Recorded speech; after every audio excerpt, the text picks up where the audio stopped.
Hello, this is Paul, Razor's narrator. You might remember me from RBK's video Dating a Feminist Part 2. I'm filling in for him today. 5 Stupid Things has become a trend in the MRAs of recent, and because I am a slave to fashion, and cannot think for myself, I am jumping on the bandwagon. Number 1. Software updates. How many times have you gotten used to a program and how it functions, mostly just gotten very familiar with the GUI, graphical user interface, and then suddenly the program forces an update, provides no new functionality, corrects stability problems that you never had problems with, and most importantly, rearranges the GUI so that you cannot find anything. When we get used to a program, what we are actually doing is committing to memory the steps necessary to make something happen. We are not, for example, familiarizing ourselves with the complex math in the protocols interacting with the drivers, which in turn interact with the physical hardware of our machines. We are just getting familiar with what to click when we want something done, and where to go to click them, and we become so used to it that it becomes reflex. Then comes the update, and now at least half the things you do on reflex are no longer applicable. You have to scroll through menus to find the new way of doing the same old thing. And while software only updates and changes its interface maybe once or twice a year, it's the fact that we have so many different programs we rely on every day, that one of them is bound to change every week or every other week. That is some stupid shit. Number 2. Bad science. When I say bad science, this one is tricky because in many cases it is legit science being overhyped by journalists. I'm sure we've all heard, a recent study shows, when being preached to. Sometimes these studies have some legitimate science behind them, other times a corporation just did a telephone survey of something and published the results they were comfortable with. I have heard a recent study has shown that children who eat a full breakfast like our cereal get better grades in school. Yeah, your kids are failing because you ain't feeding them the right breakfast. And of course the studies that show that children that are given music lessons or art lessons or whatever, get better grades in school. And of course the ever-present drinking or eating this stuff will lower your chances of cancer. Have you heard that neurologists have proven that sugar is as addictive as cocaine? Now does that mean we should make sugar a Schedule I substance, or that cocaine should be sold next to the cookies at the grocery stores? Or is it evidence that neurology is one of the most abused sciences because neuroscientists continuously refuse to make a distinction between cause and effect? Neurology was long corrupted by the psychology and pharmaceutical industry that always pushed so hard insisting that all of your moodiness, craziness, unhappiness, or bad habits, are the direct result of your brain going all haywire, and if you just dope it up on this drug, with a theoretical mechanism of action, your brain goodies can be fixed. I had this conversation with someone and they gave me the ultimate proof that bipolar was real and physical, a news site about there finally being proof that bipolar is genetic. I read the site, and what a fucking joke. The almighty proof was that statistics were gathered that showed that children with one bipolar parent was something like 25% likely to have bipolar, and if they had 2 parents that were bipolar they were 50% likely to have it, and if they had a sibling they were 75% likely, and stuff like that. I could just as easily do a study with similar numbers that show if you have one parent that is Christian you are 25% likely to be Christian, and if both parents are Christian, and so on. This would prove that Christianity is genetic, it has a biological cause, etc. After telling him that, I was called anti-science, a Scientologist, illiterate, right-wing, willfully ignorant. All of my arguments were straw mans and logical fallacies. And then there is global warming. Don't you just love how if you are skeptical of the claim that global warming is caused by sinful human behavior and that if we don't change our ways, or at least tax the hell out of certain corporations and make a killing by printing up money called carbon credits, the earth will get so hot we're all going to burn in the fires of hell. The end is near, the end is near. If you are a skeptic of this, you are called anti-science, you are called a denier. Forgive me, but I am skeptical of this doomsday prophecy. And the amount of junk science that goes on in relation to global warming is mind-boggling. Who knows, maybe carbon dioxide is a greenhouse gas and we're all going to die, but I need more proof then. What are you, a global warming denier? We all know that nearly all climatologists agree that man-made global warming is real. You cannot argue with science. Funny thing is, if you go to a meeting of priests, 100% of them will tell you that Jesus died on the cross for our sins, and rose from the dead 3 days later, and that this is the truth and nothing but the truth and is very literal.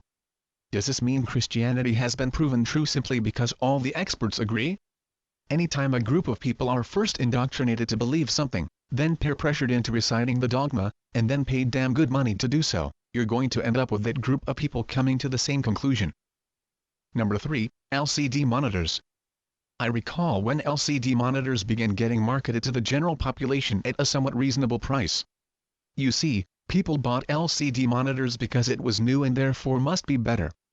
I would tell them that LCD sucked. They would then show off their wonderful new toy. I would point out that in movies that are black and white, or just have a dark scene, that the blacks and the grays blend together to distort and cause a bunch of gray blocks.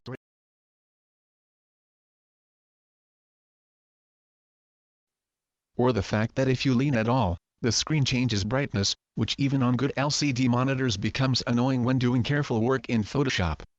Then they would get defensive and mention a few legitimate pluses for the LCD, such as, it's lightweight, and that would be their only real claim. And then they start getting into the pseudo-logic. They'll mention how even though it is much more expensive, it takes up nowhere near the same wattage as their old CRT, and deliver less heat, to save them even more money in the summer.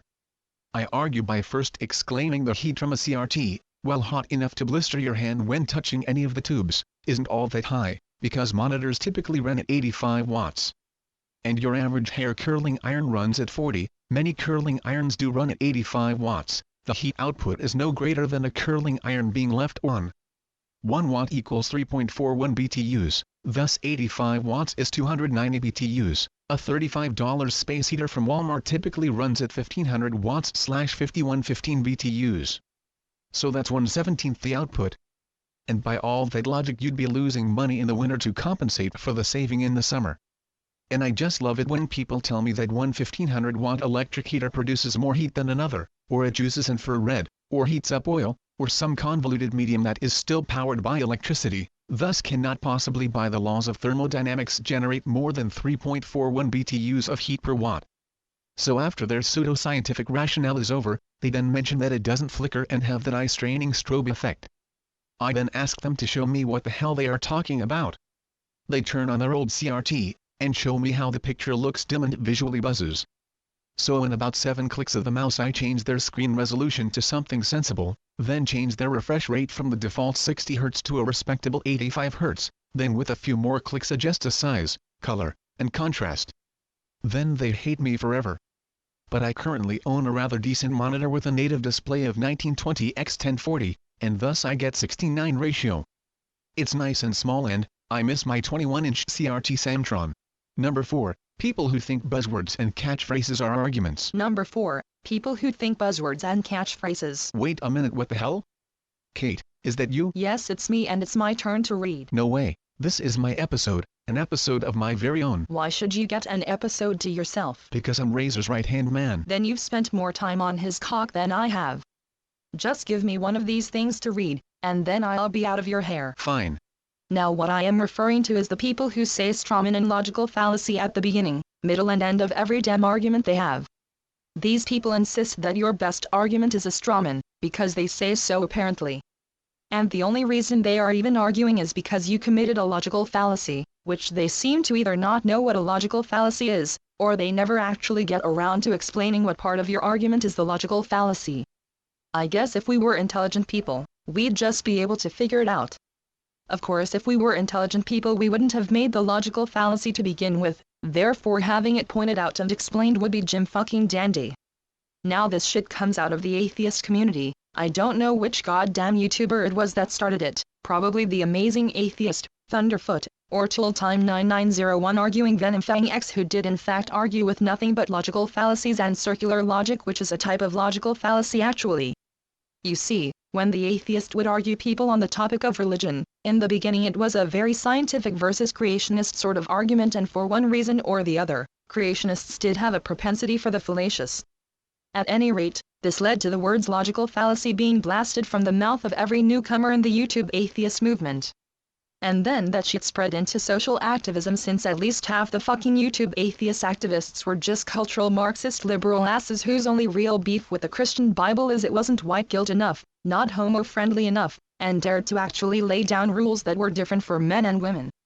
So every time I run into some social justice fuckhead, I have to hear, because I disagree with you, you're obviously wrong because, Well, goddamn, it's logical fallacy. All your points are strawman. Your whole argument is a logical fallacy. I declare myself right and victorious in this argument because I shouted the words logical fallacy a lot. There are other buzzwords and catchphrases, which people think by themselves are actual points rather than hollow accusations. And just because someone proves you wrong then insults you doesn't mean you can hide behind the catchphrase ad hominem. Number 5, Bronies. Fucking Bronies. In case you don't know what a brony is a male fan of the My Little Pony remake called My Little Pony Friendship is Magic. What is it about the bronies that bother me and makes me think this is a stupid thing? To be honest, I'm not sure. Many people immediately jump to the conclusion that if you like My Little Pony, you are gay. If you are middle-aged and you like it, you're probably a pedo. But in my personal observation, and in the 11,000 brony study, there was no significant differences in bronies versus non-bronies, not in sexuality or gender identity. Nor was there any difference in education or employment. The only differences found were bronies were slightly more likely to be single, and slightly more likely to not actively be looking for dates. But the numerical differences were pretty small to say with certainty that there was a definite pattern. There was also a slight degree of bronies being more friendly, yet more introverted, and working good in groups. But again, the numerical difference was pretty small. So what is it that just gets under my skin? To be honest, the cartoon is a pretty good cartoon. It's better than 90% or 95% of the garbage that comes on TV these days, but that's really not saying much. I mean, what is there, like 5 or 6 TV shows that don't suck really fucking bad? For those of you who don't care to YouTube an episode, I'll summarize it for you. It's the Smurfs, with ponies. In the same way that the Smurfs was a fun and innocent cartoon consisting of a huge multitude of diverse archetypical characters whose interaction relied primarily on the jokes and shock value of two dynamically opposed personality types communicating within the confines of their archetype, so too is My Little Pony. Beyond that, the theme of the show is about tolerating differences and the importance and value of friendship. Well, that certainly is a good positive message. I think when all is said and done, the only thing that really bothers me is the fucking pony avatars. It doesn't matter where you go. I log into Yahoo and read the news, fucking pony avatars. I go to an astronomy forum, fucking pony avatars. I go to a hot rod forum, fucking pony avatars. Go to a gaming forum, and there's tons of fucking pony avatars. Go to a computer tech forum, and there are pony avatars. I look at the comments on my videos, fucking pony avatars, saying good things about my videos, at least they were until I ran my mouth in this video, lol. I wouldn't be surprised if I went to a white nationalist forum and found fucking pony avatars. In fact, give me a moment while I Google for some of these forums. Oh Jesus, there is a brony thread on Stormfront. Jesus, I shouldn't have gone there, I shouldn't have typed brony in the forum search. Well, I cannot unsee what I have seen. Yes, even on goddamn Nazi forums you cannot get away from it. Fucking brony mania, and it's just creepy. Well, actually it was obnoxious, now it's creepy. Now that I have seen Nazis with pony avatars, I'm done. I'm seriously fucking done. Normally I am not one for censorship, but it's times like this I just wish Google didn't index certain things. I'll admit, I went looking, like when you drive by a car accident, you stop and rubberneck. And then when you do see a body laying there, it just kind of haunts you all day, and you regret looking, but you can't unsee it. I went looking for a car accident and I found it. I have no one to blame but myself. But one thing does occur to me, males create a thing, a space if you will, and it becomes fruitful, fun, productive, and popular. Once it becomes popular, women demand a place at the table. And as always they are granted a place. Then they immediately start making demands on what changes must take place to make women more accomplished and to make them feel more safe. For the first time I can think of, we are seeing the reverse. While Hasbro is the financial backer for this cartoon, the development and writing is done by Lauren Faust, and all the ponies are female, and the show is geared towards girls. This is a female thing.